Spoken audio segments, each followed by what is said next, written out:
আজকে আমরা একটা বাংলা গল্প নিয়ে আলোচনা করছি, নাম ভয়ঙ্কর পুকুর রহস্য। গল্পটা বেশ গা ছমছমে। হ্যাঁ, গল্পটা হাতে আছে। এর কেন্দ্রে রয়েছে একটা পুকুর, তবে শুধু জল না, এর সাথে জড়িয়ে আছে নানান লোককথা, অদ্ভুত সব ঘটনা আর বেশ একটা রহস্য। শোনা যায় নাকি এই পুকুরটা প্রতি বছর একটা করে প্রাণ নেয়, অদ্ভুত ব্যাপার। ঠিক। আর একটা জনশ্রুতি আছে, ১৯৯০ সালে যখন পুকুরটা খোঁড়া হয় তখন নাকি এক পাগলি বুড়ির মৃতদেহ এর নিচে পুঁতে দেওয়া হয়েছিল, যদিও বুড়ি কারো ক্ষতি করত না। হ্যাঁ, কিন্তু তার দর্শন পাওয়াটা নাকি ভাগ্যের ভালো মন্দ ইঙ্গিত দিত। এই ব্যাকগ্রাউন্ডটাই তো গল্পের রহস্যের সুরটা তৈরি করে দেয়, তাই না? একদম। গল্পের শুরুটাও বেশ অন্যরকম। সুজয় নামের একটা ছেলে ভর দুপুরে পুকুর পাড়ে। ও হ্যাঁ, ওই বাসন মাজার ব্যাপারটা। সে চিৎকার করে ওঠে যে কাউকে বাসন মাজতে দেখছে। কিন্তু মজার বা ভয়ের ব্যাপার হলো অন্যরা কেউ কিচ্ছু দেখতে পায় না।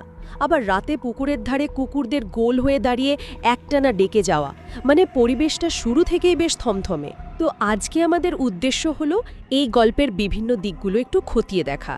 পুকুরের রহস্যটা কি ঘটেছিল আর এর পেছনে আসল কারণটা কি হতে পারে সেটা একটু বোঝার চেষ্টা করা আর কি। প্রথম দিকে কিন্তু পুকুরটা যেমনটা বললাম শান্তই ছিল। সমস্যাটা শুরু হলো হঠাৎ করে। আশেপাশের বাড়িগুলোতে যখনই কোনো ছেলে সন্তান জন্মাতো, কিছুদিন পরই সেই শিশু উধাও। ভাবা যায়, শুধু শিশু নয়, পোষা মুরগি, ছাগল এগুলোও নাকি গায়েব হতে শুরু করে। হ্যাঁ, প্রথমে তো সবাই ভাবলো এটা সাধারণ চুরির ঘটনা, হয়তো শেয়ালে নিচ্ছে বা অন্য কিছু। স্বাভাবিক ভাবনা। কিন্তু পাহারা বসানোর পর ব্যাপারটা আরও জটিল হয়ে গেল, তাই না? ঠিক, চুরি তো কমলই না, উল্টে নতুন উপদ্রব শুরু হলো। বাড়ি লক্ষ্য করে পাথর ছোড়া। আর সবচেয়ে অদ্ভুত কি, সকালে উঠে দেখা যেত সেই পাথরগুলো নেই। নেই? কোথায় যেত? কোথাও না, কিন্তু পুকুর পাড়ে পাওয়া যেত রাশি রাশি পাথরের কুচি। এখান থেকে যেন রহস্যটা আরও ঘন হয়। সাধারণ চুরির ঘটনা বলে আর মনে হয় না। নিশ্চয়ই, ব্যাপারটা অন্যদিকে মোড় নিচ্ছে সেটা স্পষ্ট। একদম। আর সবচেয়ে ভয়ঙ্কর ঘটনাটা ঘটল পাহারাদার অমিতের সাথে।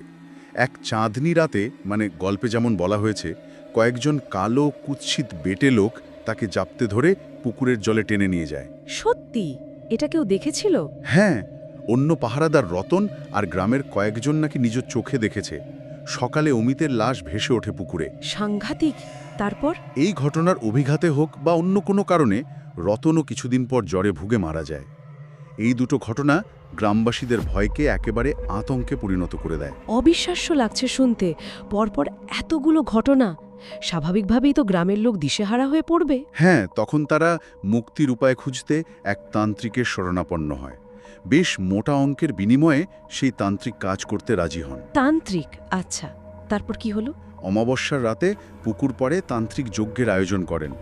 মন্ত্র পড়া ছাই যেই না পুকুরের জলে ছেটালেন, অমনি জল তোলপাড় শুরু হয়ে গেল। চারপাশের গাছপালা নাকি সব দুলতে শুরু করে, যেন প্রকৃতি নিজেই রেগে গেছে। বলেন কি? তারপর? এরপর একটা কালো ছায়ামূর্তি, একটা অবয়ব আর কি, উড়ে এসে দাঁড়ায় তান্ত্রিকের সামনে। ছায়া মূর্তি? সে কি চাইছিল? প্রতিশোধ। নির্দিষ্ট করে একজনের শাস্তি চায় সে। বিদ্যুৎ বলে একজন লোক, তার স্ত্রী সুপ্রিয়ার শাস্তি। সুপ্রিয়ার শাস্তি? কেন? কারণটা কি? কারণটা যা বলে সেটা শিউরে ওঠার মতো। ওই ছায়ামূর্তি জানায়, কিছুদিন আগে সুপ্রিয়া তাদের প্রতিবেশী সৈকতের বাড়ি গেছিল। খেলতে খেলতে অসাবধানবশত সৈকতের শিশু কন্যাকে কোল থেকে ফেলে দেয়। ফেলে দেয়? তারপর? শিশুটার কি হয়? শিশুটির আর সাড়া পাওয়া যায়নি।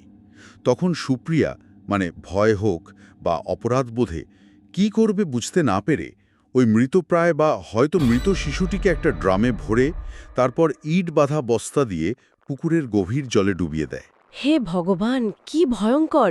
তার পুকুরের এই সব কাণ্ডের পেছনে ছিল এই ঘটনাটা? হ্যাঁ, এই মোড়টাই গল্পের আসল জায়গা।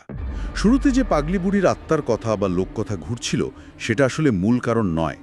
মূল কারণ হলো এই সাম্প্রতিক নৃশংস অপরাধ আর তার থেকে জন্ম নেওয়া একটা তীব্র প্রতিহিংসা। তাহলে ভয়ের উৎসটা কোনো পুরনো অভিশাপ নয়, বরং খুব কাছের মানুষের করা অপরাধ আর সেটা লুকানোর চেষ্টা। এটা তো লোককথার চেয়েও অনেক বেশি, মানুষের ভেতরের অন্ধকারের দিকটা দেখাচ্ছে। ঠিক, পুকুরের ভয়টা আসলে মানুষেরই তৈরি করা। প্রথমে লোককথা, তারপর শিশু, আর পশু পাখি গায়েব হওয়া, অমিতের মৃত্যু, সব কিছুর মূলে হয়তো ওই লোকানো অপরাধটাই। কিন্তু গল্পটা তো এখানে শেষ হয়নি, তাই না? লেখক শেষে নিজের একটা অদ্ভুত অভিজ্ঞতার কথা বলেছেন। হ্যাঁ, ওই অংশটা গল্পে আরেকটা মাত্রা যোগ করে। লেখক বলছেন তিনি ট্রেনে বসে এই গল্পটা লিখছিলেন। হঠাৎ জানলার বাইরে তাকিয়ে দেখেন চলন্ত ট্রেনের পাশে একজন আম পোড়া শরবত বিক্রেতা। চলন্ত ট্রেনের পাশে শরবত বিক্রেতা, এটা তো অসম্ভব। একদমই অসম্ভব। এই দৃশ্যটা লেখককে এতটাই নাড়িয়ে দেয় যে তিনি আর গল্পটা শেষ করতে পারেননি, অসমাপ্ত রেখে দিয়েছেন। প্রশ্ন জাগে মনে, লেখকের এই অভিজ্ঞতাটা কি? এটা কি শুধুই লেখার চাপে তৈরি হওয়া কোনো মানসিক বিভ্রম, নাকি নাকি এটা কোনো ইঙ্গিত যে গল্পের ওই অশুভ সত্তাটা শুধু গল্পের পাতাতে আটকে নেই, সেটা হয়তো লেখকের জীবনেও ছায়া ফেলছে? এই জায়গাটাতেই যেন গল্পটা আরও রহস্যময় হয়ে ওঠে। তাহলে মূল প্রশ্নটা কি দাঁড়াচ্ছে?